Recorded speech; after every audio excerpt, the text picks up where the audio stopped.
what is the dream of Web3 and why is that different than the Web2 hierarchical structures breaking? And like, isn't that sort of the not necessarily the canary in the coal mine, but isn't that the herald of this new extractive culture breaking, is because the hierarchical structures don't work when you actually have distributed autonomous organizations or distribution, which is another thing about Google. But Yeah.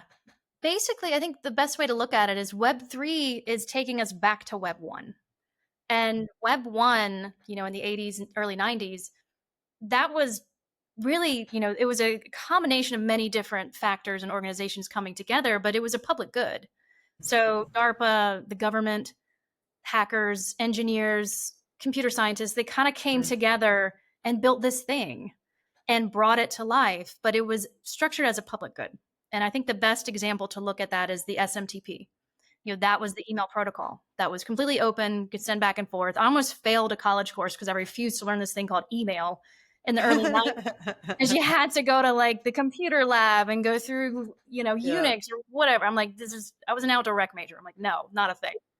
So that, taking that protocol, I think Microsoft was the first. I'm not exactly sure.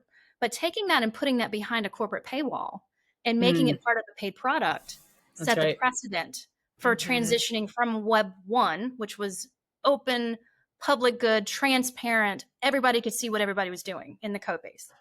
That moved it into a corporate veil that we could no longer see or fully trust how information was traveling around the internet because it was behind a paywall, basically.